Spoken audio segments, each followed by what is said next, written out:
Bienvenue, vous nous écoutez sur le www.radioalfayda.net. Alfayda, c'est la référence. En direct du studio Ali Momara Alelo, mesdames et messieurs, merci de la confiance renouvelée à la radio Alfayda. Si vous nous rejoignez dans l'actualité de ce mardi 20 août 2024, nous sommes ensemble pour une demi-heure d'information sur Alfayda FM. C'est l'heure du journal, voici le sommaire.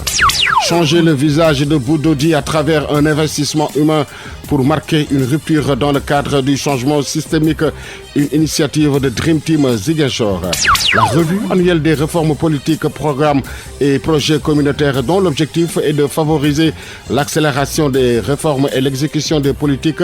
Des revues ont été effectuées pour le Sénégal avec des résultats concluants. Présentation de son rapport annuel, la mutuelle de santé des agents de l'État renseigne sur les résultats atteints dans la politique de modernisation et de professionnalisation du système de gestion de la mutuelle.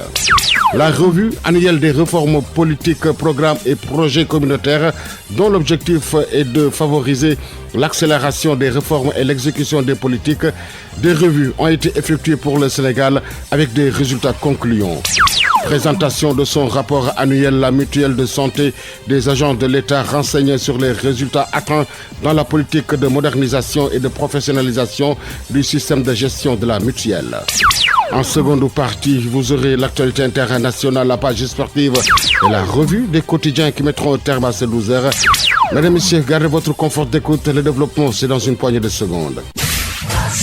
Le journal Serigne Moussa Kane. Kodoussek Keneme assure les opérations techniques. Mesdames et messieurs, merci et bienvenue. Présentation de sa revue annuelle. Amadou Lamine Guissé, le secrétaire général du ministère de l'Environnement, a révélé lors de cet atelier consacré à la revue annuelle la performance qui est essentielle et demande une exigence de tout processus de développement continu. L'évaluation des performances étant en elle-même un gage de performance. Et vous le savez bien, sans performance, point de développement. Elle est donc essentielle et demeure une exigence de tout processus de développement continu. Elle nous impose une analyse sans complaisance des résultats actuels par rapport aux objectifs fixés, une identification de nos lacunes et des opportunités d'amélioration, ainsi que la mise en œuvre de mesures correctives et de plans de développement pour atteindre des objectifs futurs. Il s'agira dès lors, pour chaque participant, dans une démarche à la fois objective et circonscrite, de jeter un regard critique sur chacune des parties de la présentation qui vous sera faite tout à l'heure,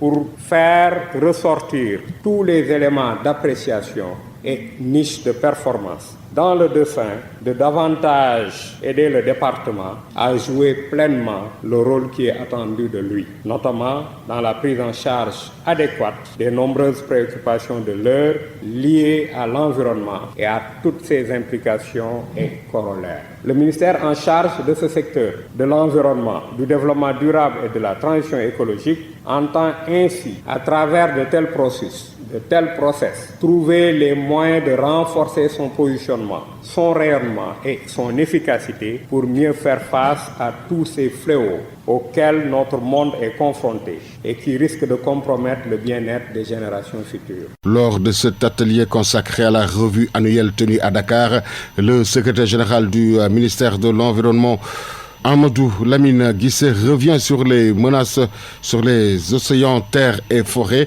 et les réserves d'eau douce qui sont en train de générer diverses crises qui rendent vulnérables les populations.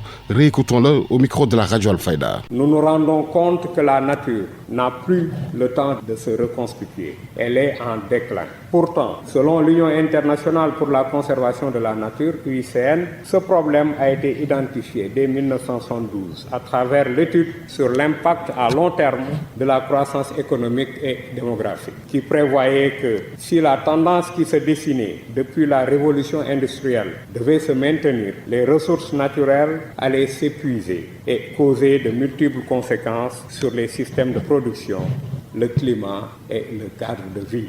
Nous vivons presque impuissamment aujourd'hui ce phénomène, puisque l'humanité n'a pas su se réajuster, alors qu'il est reconnu que la disponibilité d'une biodiversité riche et d'un cadre de vie sain symbolise l'espoir et le bonheur. C'est ainsi que les pressions et menaces sur les océans, les forêts, les terres agricoles et les réserves d'eau douce sont en train de générer diverses crises qui rendent vulnérables les populations qui en dépendent. Pour autant, la recherche de solutions n'a pas faibli, amenant le cadre mondial de la biodiversité à recommander expressément d'éviter de dégrader la nature en changeant d'approche, d'attitude et de comportement, de protéger les écosystèmes en diminuant les pressions, de compenser les pertes par la remise en état et l'assistance, de s'adapter en gérant au mieux les problèmes inévitables grâce à des mécanismes et des transitions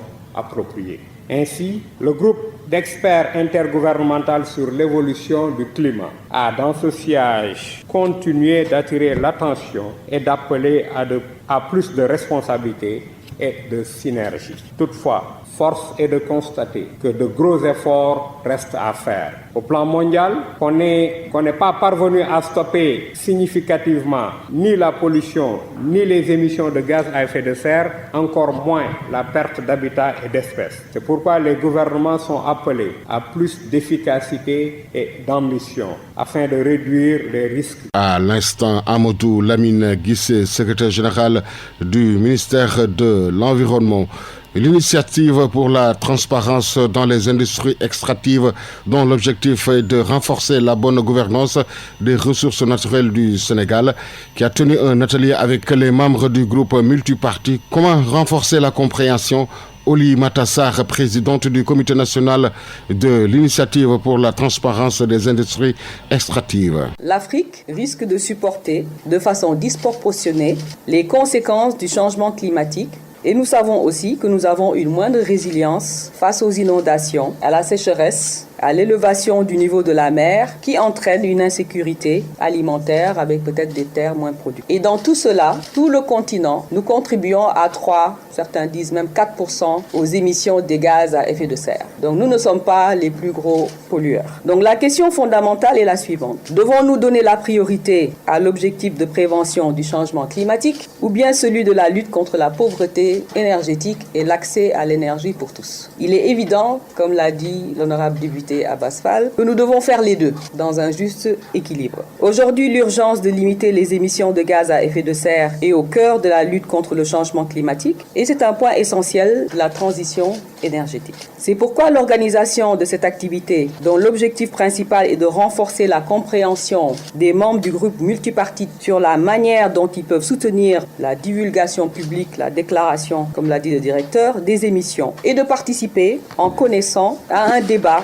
qui nous interpelle en utilisant les données de l'ITIE dans la formulation des politiques publiques et des questions de transition énergétique et de changement climatique. Ça a été mentionné, la norme 2023 offre des instruments aux parties prenantes pour mieux appréhender les changements induits et encourage la déclaration des données sur les émissions, sur les politiques nationales en matière de transition énergétique. Et j'ai vu que Moustapha, qui a participé à mon discours, m'a listé toutes les exigences. Exigences 2.1, 3.1, 5.3, donc la liste est longue sur les dépenses sociales, les impacts environnementaux, les prévisions de recettes. Selon toujours la présidente du comité Oulimata Sarr, le Sénégal, pour sa transition vers les énergies renouvelables, a rectifié l'accord de Paris et s'est engagé à une réduction de 10% des émissions de gaz à effet de serre dans le secteur de l'énergie. Réécoutons-la toujours au micro de la radio Al-Fayda. Donc l'utilisation des données ITIE pourra éclairer le débat public et les décisions politiques sur la transition énergétique. Ainsi, dans le cadre du rapport ITIE 2022, certaines entreprises ont précisé leurs politiques et initiatives visant à réduire leur impact en matière de carbone. Il s'agit notamment de la Socosim, de Woodside Energy et de Total Energy Sénégal. Nous aurons dans le prochain rapport ITIE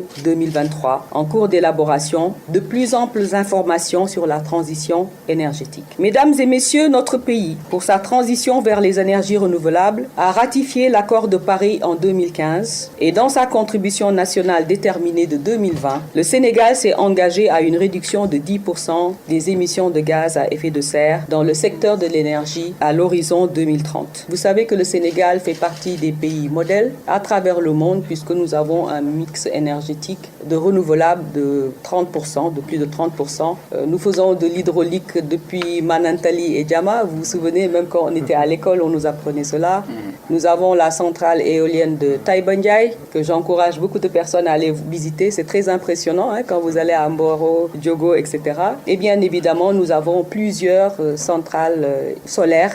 Et donc, le Sénégal fait partie des bons élèves dans la sous-région et à travers le monde. Le Sénégal s'est doté d'une stratégie Gas to Power en 2018 pour développer la production d'électricité à partir de gaz naturel du champ GTA au nord et de celui de Sangomar au sud de Dakar, en faisant de l'indépendance énergétique, la suppression de la compensation tarifaire versée par l'État, la réduction du coût de l'énergie et l'atteinte de l'accès universel à l'énergie dès 2025 comme étant une priorité absolue. En plus de la mise en place du réseau gazier, qui va réduire les émissions de gaz à effet de serre et réduire le risque de rejet de pétrole dans l'environnement. Vous savez que dans notre cadre réglementaire, le directeur en a parlé, le Sénégal interdit le torchage. Le code pétrolier et le nouveau code de l'environnement, dans ses articles 133 et 134, renforcent le dispositif de lutte contre les impacts environnementaux en interdisant au Sénégal de brûler du gaz à la torche et du pétrole ou de rejeter du gaz dans l'atmosphère. Donc l'option fondamentale pour le Sénégal est donc de minimiser les émissions de gaz à effet de serre en adoptant les meilleures pratiques en matière d'efficacité énergétique, de réduction des émissions de torchage et fugitives et en minimisant les émissions de méthane. Alfayda FM 90.1 émettant depuis Medina Baye, Immeuble Cheikh Imam Hassan Cissé, studio Ali Momara Alelo. L'info se poursuit sur la référence. Une campagne de reboisement a été organisée par le parti Awalé de Dr Abdourahmane Diouf dans la région de Kolda. Bakary Maron Seydi, le coordonnateur, dresse le bilan de leurs activités au micro de Babacar Diouf. Suite à l'appel de son Excellence Bassirou Diomaye Faye par rapport à la journée de reboisement, le parti Awalé a jugé nécessaire de donner forme à l'appel de son Excellence en organisant une campagne de reboisement dans le département de Kolda. Ceci s'établit depuis le 2 août 2024. Nous avons reboisé dans un collège nouvelle création dans la commune de Dialambéré qui polarise 16 villages. Et nous avons reçu les honneurs du chef de village, de l'imam, du président de l'APE et de la population. Après cette activité de Dialambéré, nous étions à Stieti et malheureusement pour des raisons non maîtrisables, cette activité n'a pas été effective. Et à la date du 4 août 2024, le parti Awalé en compagnie de la coalition Diomaye, président département de Kolda, nous avons effectué la même activité de reboisement qui a coïncidé avec la journée de l'arbre dans la cité religieuse de Médina El Hadj. Sous une pluie battante, la population était là très engagée et mobilisée à nous accompagner à reboiser dans toute la commune de Médina El Hadj jusqu'à Kawali. D'où l'importance de cette journée, mais nous avons lancé un appel à la population coldoise. Au-delà de reboiser, il faut au moins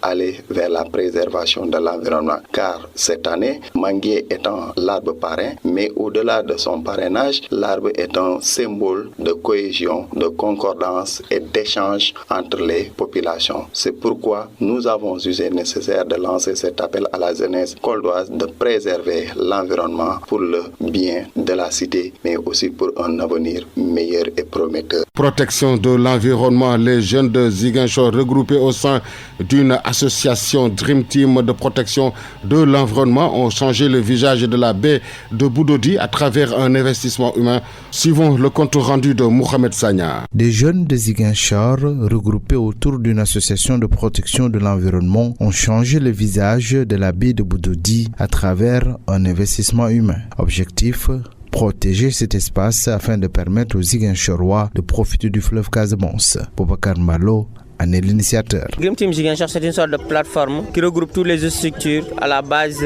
qui s'activent sur la protection de l'environnement à Ziguinchor. Le choix de Budodi est crucial parce que Budodi, c'est l'une quasiment des rares espaces qu'a la commune de Ziguinchor par rapport au fleuve Casamance. Parce que tout le reste quasiment est construit par des hôtels ou bien des industries, vous voyez un peu. Donc c'est le seul espace quasiment qui reste à la commune de Ziguinchor où ils pourront vraiment profiter de cette belle fleuve Casamance. C'est important ce baie-là pour les Ziguinchorois, c'est important pour le quai de pêche de Budodi parce que l'espace quand même c'est une zone humide et les zones humides on connaît leur importance au niveau écologique et au niveau économique. Les habitants du quartier n'ont pas manqué de magnifier l'initiative. Ils ont salué l'engagement de ces jeunes dans le cadre de la protection de l'environnement. Mohamed Gakou. La berge n'appartenait pas aux habitants de Budodi. C'est une berge qui appartient à tout Ziguinchor. Donc vous voyez, parce qu'il y a plusieurs personnes qui sont là, ils ont compris que la berge, il n'y a pas que les habitants de Budodi qui doivent s'en bénéficier, mais il y a aussi les gens qui habitent à l'extérieur et les passants. Donc c'est une berge qui appartient à tout le monde. Ces jeunes comptent poursuivre ce type d'activité dans d'autres quartiers de la ville de Ziguinchor, d'où vous a parlé Mohamed Sagnan pour Alfayda FM. Mohamed Sagnan, notre correspondant permanent à Ziguinchor, des enfants qui sont actuellement à la marge des normes sociétales dues à certaines dérives. C'est l'avis de El Hadj Maodo John, membre du conseil d'administration de l'avenir de l'enfant de la ville de Rufisque. Chaque fois, nous avons formé des cellules ADE partout. Dans chaque quartier, on a mis en place 3 ou 4 personnes qui font partie des cellules de quartier ADE. Et ces cellules-là que nous avons convoquées avec les Badianougor avec qui nous avions travaillé. Et c'est simplement pour faire l'évaluation des journées passées et de planifier éventuellement comment des activités éventuelles. Parce qu'il y a tellement de répétitions, tant scolaires que dans les familles et un peu partout. Donc les enfants actuellement sont presque à la marge des normes sociétales. À l'instant, El Hadj Maodo John, membre du conseil d'administration de l'avenir de l'enfant de Rufisque.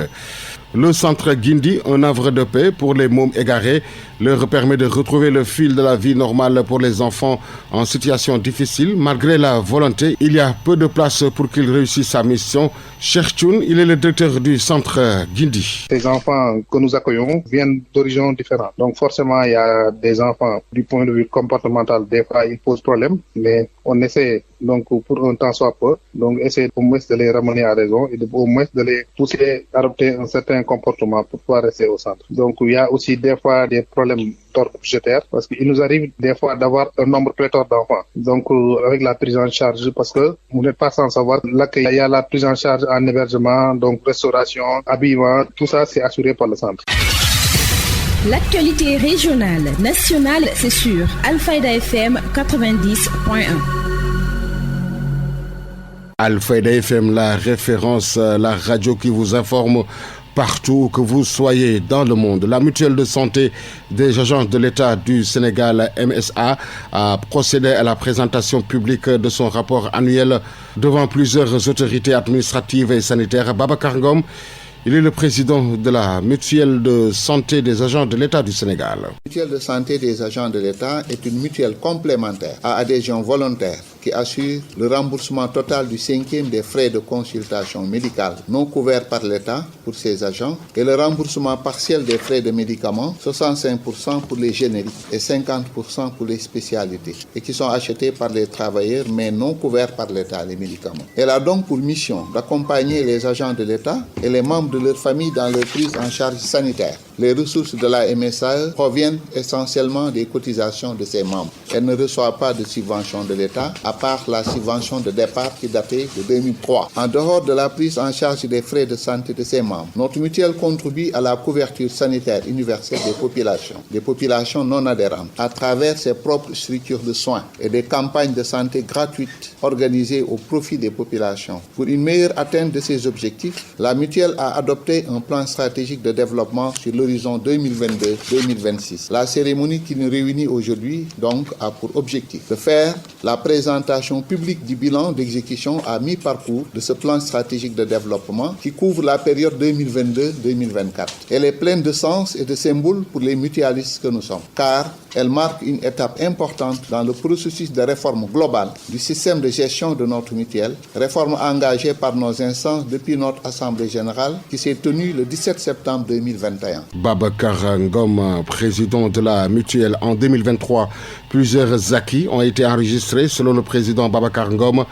La mutuelle contribue également à la couverture sanitaire universelle des populations à travers ses propres structures de soins. Cette réforme vise essentiellement à doter la mutuelle d'outils de planification stratégique et opérationnelle en vue d'une meilleure atteinte de ses objectifs. Il s'agissait d'asseoir une politique de modernisation et de professionnalisation du système de gestion qui allait permettre d'être plus proche de nos adhérents, de leurs familles dans leur prise en charge médicale, mais aussi d'offrir de meilleures prestations aux populations non adhérentes dans le cadre de nos programmes sociaux et à travers leur accès dans nos centres de soins. Mesdames, Messieurs, la présentation du rapport nous permet donc de montrer le niveau d'atteinte de ces objectifs. Cette présentation est aussi pour nous un fort moment de partage de notre expérience et de notre modèle en matière de mutualité sociale. Selon notre intime conviction, tirée de notre expérience sur le terrain, au-delà de leurs obligations de satisfaction des besoins de leurs membres, les mutuelles doivent être des socles de solidarité agissantes pour les populations démunies sans protection sociale. Et pour ce faire, elles doivent insérer leurs actions dans les politiques publiques définies par le gouvernement et se positionner comme des partenaires crédibles dans l'atteinte de la couverture sanitaire universelle. Les mutuelles doivent aussi initier des actions de partenariat avec les institutions techniques et financières qui travaillent pour le bien-être des populations. C'est le sens qu'il faut donner d'ailleurs à l'invitation des partenaires techniques comme l'OIT, comme le PNUD, comme le GIZ et la coopération Wallonie-Bruxelles. Et nous les remercions vivement de par leur présence très symbolique. À l'instant, le président de la mutuelle de santé des agents de l'État lors de la présentation publique de son rapport annuel. Subvention des artistes peintres et les aciers de la commune de Vélingara. La cérémonie de remise a eu lieu dans la salle des réunions de la mairie. Ousmane Tchane, président de la zone 1B, au micro de Babacar Diouf. Le sens de la remise des subventions pour les artistes, l'ensemble de la communauté sportive, à savoir les ASC, l'équipe de basket de Vélingara. En tout cas, c'est un moment solennel que nous avons partagé aujourd'hui avec le maire de la commune de Vélingara. Il faut le dire et le rappeler, parce que je me rappelle bien, les subventions étaient autour de 50 000, voire 75 000, mais cette année, il a eu à faire monter le montant à hauteur de 250 000.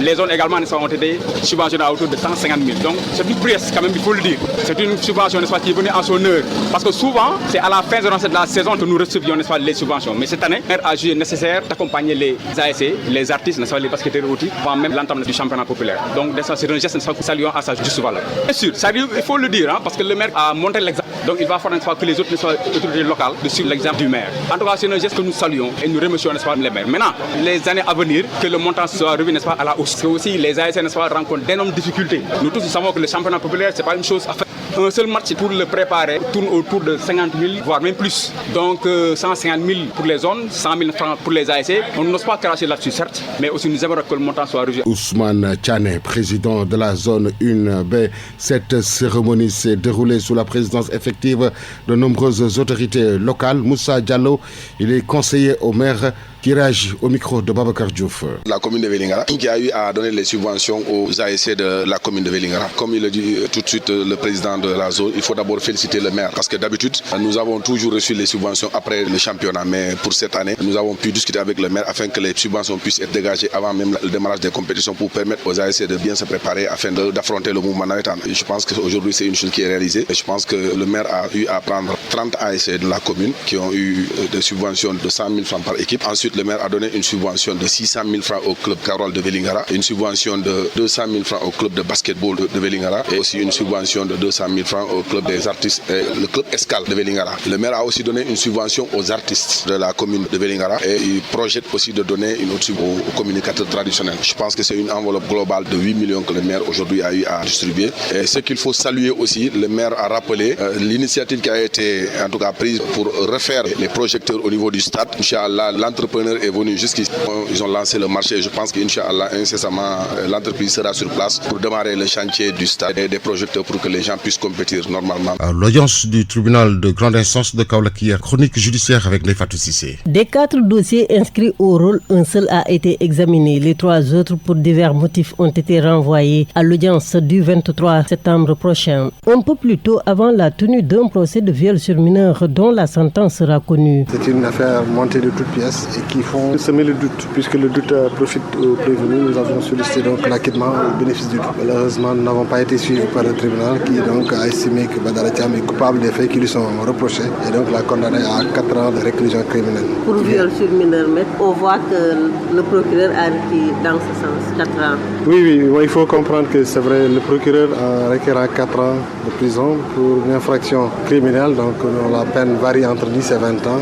Et il faut comprendre qu'en le faisant, même s'il ne l'a pas mentionné, il a fait allusion à 432 du code pénal, qui permet à la Chambre de descendre en deçà de la peine minimum fixée. Et c'est la raison pour laquelle le procureur avait demandé 4 ans. Et donc, vous avez vu, le tribunal donc, l'a ainsi suivi. Bon, nous ne nous satisfaisons pas de cette peine. Je vais me concerter avec mon client pour voir s'il y a lieu d'interjeter appel ou pas. De toute façon, le dernier mot lui revient et certainement à l'occasion, nous aviserons, Inch'Allah. La Chambre criminelle a donné son verdict sur 3 affaires examinées à la session du mois de juillet dernier et qui avaient été mises en délibéré. Maître coranique, la vingtaine, l'accusé Mohamed Ndiaye en détention préventive en septembre 2021 pour viol sur mineur de moins de 13 ans par une personne ayant autorité et pédophilie sur une jeune élève pensionnaire d'un internat dont il était l'enseignant, a été reconnu coupable de ce crime. Ces dénégations lors de son jugement ne l'ont pas été d'un grand secours puisque la chambre criminelle qui retiendra sa culpabilité le condamnera à 10 ans de réclusion criminelle et il devra payer à la partie civile 10 millions de francs CFA. Poursuivi pour viol, un accusé sera acquitté par la juridiction. Un autre accusé qui, suite à son procès juillet dernier, a connu la décision de la chambre criminelle hier, c'est le jeune berger Labadja, poursuivi pour meurtre sur un autre berger. Il a été condamné hier à 20 ans de réclusion criminelle. Son avocat, maître Adam Ndiaye, avait plaidé la disqualification des faits en coup mortel. Oui, nous avions plaidé la disqualification en coup mortel. Bon, malheureusement, le tribunal a estimé qu'il ne s'agit pas de coup mortel, mais qu'il s'agit en fait d'un meurtre. C'est vrai que mon client a reconnu avoir donc frappé son ami qui est aussi berger peul comme lui, même s'il dit qu'il n'avait pas l'intention de lui donner la mort. Il faut comprendre que la région du corps qui a été visée et atteinte peut quand même causer la mort d'une personne, surtout dans des conditions très rapides. Et c'est peut-être dans ces conditions que le tribunal a estimé qu'il ne peut pas disqualifier en coup mortel et qu'il fallait donc maintenir la qualification de meurtre. Actualité internationale. Si vous nous rejoignez dans l'actualité de ce mardi 20 août 2024, l'actualité internationale signée par nos partenaires de la Voix de l'Amérique. La ville de Chicago est le lieu de convergence des militants et des leaders du Parti démocrate qui officialise cette semaine le choix de Kamala Harris et Tim Walz comme le ticket devant défendre les couleurs de ce parti à la présidentielle de novembre.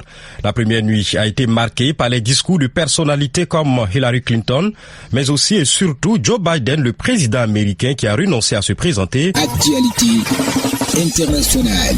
Des manifestants pro-palestiniens ont brièvement ouvert hier une brèche dans le périmètre de sécurité extérieure protégeant cette convention démocrate à Chicago.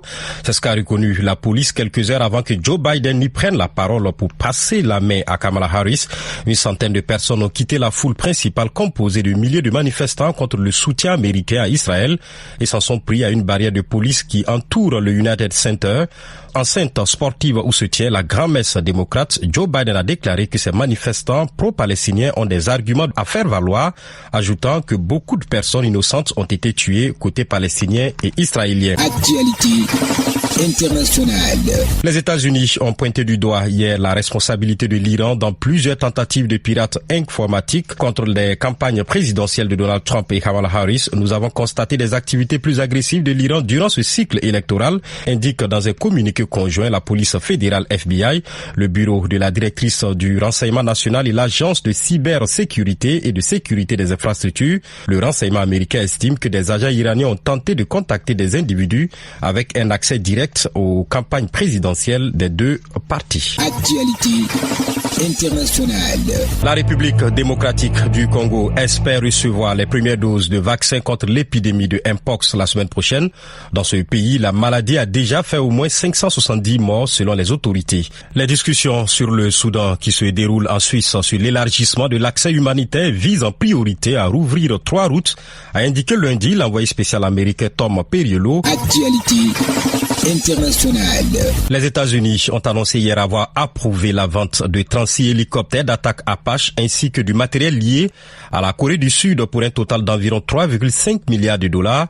Selon l'agence américaine pour la coopération en matière de défense, cette vente d'armement qui inclut des missiles doit permettre à cet allié clé de Washington en Asie d'améliorer sa capacité à faire face aux menaces actuelles et futures et de dissuader ses adversaires. Les États-Unis et la Corée du Sud mènent conjointement depuis hier leurs traditionnels exercices militaires annuels avec des manœuvres visant à contenir la menace nucléaire de la Corée du Nord.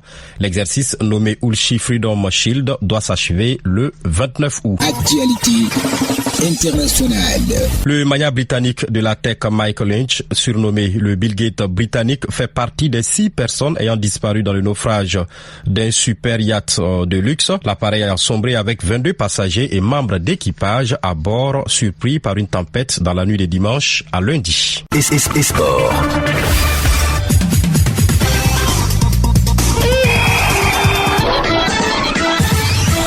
Une page sportive que nous ouvrons avec du basket, tournoi de qualification pour le Mondial 2026.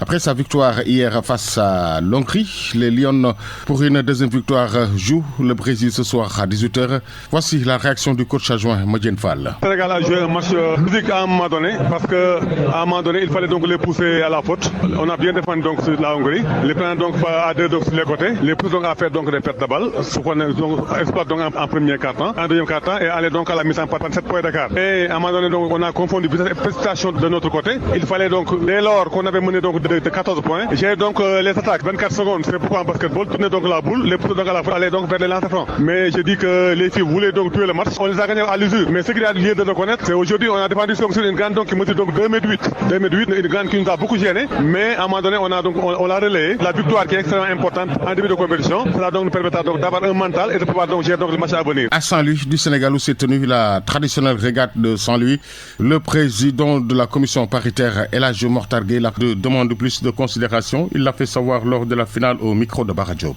Tout Saint-Louis s'est mobilisé comme un seul homme pour démontrer que cette ville qui a été plusieurs fois capitale, aujourd'hui est une capitale du sport sénégalais. C'est très facile de constater dans l'eau presque 600 athlètes qui, par leur bravoure, leur dextérité, leur art de maîtriser leur environnement, ont démontré à la face du monde qu'ils sont les inventeurs de la pratique nautique. En matière de pratique nautique, ils n'ont pas leur pareil. Ils l'ont montré et démontré. En 1 heure de temps, n'est-ce pas, des acteurs qui sont dans des pirogues de 50 à 80 hommes ont démontré par leur bravoure, leur courage, une lutte farouche qu'ils ont effectuée pour vraiment dépasser les obstacles que constituent le fleuve et autres. La course a été belle, comme l'a si bien remarqué M. le maire. Je dis, sans peut-être être démenti, que cette discipline, comme l'a dit M. le président de la fédération, n'est pas soutenue comme il se doit. Nonobstant, il faut le souligner, Madame le ministre de la Jeunesse, des Sports et de la Culture, je l'ai dit et répété, nous a subventionné pour un montant de 1 million de francs CFA. C'est un pas important. Et j'ose espérer qu'avec ce qu'elle verra ou ce qu'elle entendra par le rapport de son agent, que la prochaine fois, que ce soit à Saint-Louis, à Dakar ou ailleurs, le ministère va davantage vraiment poursuivre sa politique de développement envers cette discipline. Football à présent, barrage aller de la Ligue des Champions. Ce soir à 19h, Dynamo Zagreb reçoit Karabakh FC, Bodo Glimt reçoit Étoile Rouge Belgrade et Lille reçoit Slavia Prague. C'en est tout pour cette page sportive. Tout de suite, la revue de quotidien. La revue de presse. La revue de quotidien, dernière note de ce journal. lu et parcouru par Ngonejaï. Bonjour et bienvenue. Grand Magal édition 2024. Eau potable et assainissement à Touba. Le président Bassirou Diomaye Faye s'engage à relever le défi, renseigne le quotidien Dakar Presse. Fort engagement du président Bassirou Diomaye Faye en relief affichant une résolution définitive du problème de l'eau et de l'assainissement à Touba. Teral Yénikay de son côté nous dit que le président Faye est prêt à résoudre l'équation. Je ferai de tout mon possible pour régler le lancinant problème de l'eau et de l'assainissement à Touba, a-t-il déclaré. Le quotidien national Le Soleil titre à ce sujet: le chef de l'État s'engage pour Touba. En visite en prélude du Grand Magal, Touba adopte Bassirou Diomaye Faye qui s'engage à nouveau, écrit le quotidien L'Info. D'après le même journal, lors de cette ziara, Diomaye dans l'As quotidien explique le projet au khalife général des Mourides Serigne Mountakha Bachirou Mbacké, qui par la même occasion lui témoigne son estime et promet de l'accompagner. Parlant toujours du Grand Magal, le quotidien Grand Panel s'intéresse à la bienfaisance du Magal de Touba et s'exclame le safar dévoyé. D'après la même publication, depuis quelques années, le safar a perdu son sens car c'est devenu un événement célébré dans une ambiance contraire aux recommandations, des tam-tams à la place des prières. Et puis toujours dans cette revue des quotidiens, ministère du Commerce, port autonome de Dakar, ONAS, le dingue-dingue prend le dessus sur le djoub-djoubal djoubanti, lit-on dans le quotidien La Tribune. Sur quand le népotisme et la nébuleuse malmène le djoub-djoubal djoubanti, Serigne Gueye Diop, Waly Diouf Bodian, Dr Cheikh Dieng et Cheikh Tidiane Dièye au centre de la polémique. Pétition nationale et la plainte contre le ministre Cheikh Tidiane Dièye. Le procureur sera saisi après le Magal, informe Dakar Times. Relatif toujours à ce sujet, dossier de l'ONAS, cher dans le tunnel, observe le quotidien. Le quotidien, rigoureux, défenseur de la lutte contre la corruption. Le ministre de l'assainissement face à ses principes, passé présent, la leçon de Mamadou Seck, ajoute le même journal. Aide à la presse ou aide à la paresse, tong-tong scandaleux et honteux de l'argent du contribuable, commente le quotidien Yor Yénikay. Un autre sujet à la une de quelques quotidiens, recrudescence des accidents mortels dans des propos de Koro Mac Faye relayés par Vox Populi. Chassés de leur habitation, les djinns squattent les routes et causent des dégâts, mais toutefois il existe des remèdes pour conjurer. De l'autre côté, El Malick Ndiaye, le ministre du Transport, lance un appel solennel à tous les acteurs du transport pour sonner la fin du carnage. Et enfin, nous terminons cette revue des quotidiens. Avertissement aux médias pour continuer d'exercer. Les radios, télé et web TV en sursis, renseigne Révélation et le quotidien Les Échos. D'après ces journaux, la CNRA leur a donné 1 mois pour enregistrer et obtenir une autorisation du ministère. Pendant ce temps, les patrons de presse face à la presse demain pour d'autres plans d'action. C'était tout pour la revue des titres. Merci de l'avoir suivi et très bonne lecture. C'est la fin de cette édition. Merci à toute l'équipe qui a permis à sa réalisation. Merci à Kodosek Keneme qui en a assuré la partie technique. La rédaction en chef a été assurée par Elhaji Ibrahima Gaye. Était devant ce micro Serigne Moussa Kane. L'info revient dans moins de 30 minutes. Ce sera en Wolof avec Maria Maba. Tout de suite, le rappel de ce qui a fait l'essentiel de ces 12 heures. Changer le visage de Boudaudi à travers un investissement humain pour marquer une rupture dans le cadre du changement systémique, une initiative de Dream Team Ziguinchor. La revue annuelle des réformes politiques, programmes et projets communautaires dont l'objectif est de favoriser l'accélération des réformes et l'exécution des politiques. Des revues ont été effectuées pour le Sénégal avec des résultats concluants. Présentation de son rapport annuel, la mutuelle de santé des agents de l'État renseigne sur les résultats atteints dans la politique de modernisation et de professionnalisation du système de gestion de la mutuelle. En seconde partie, vous avez suivi l'actualité internationale, la page sportive et la revue des quotidiens qui ont mis un terme à ce 12 heures. Mesdames et messieurs, merci de nous avoir accueillis dans l'intimité de chez vous. Excellente suite de programme sur la 90.1. Le journal Serigne Moussa Kane.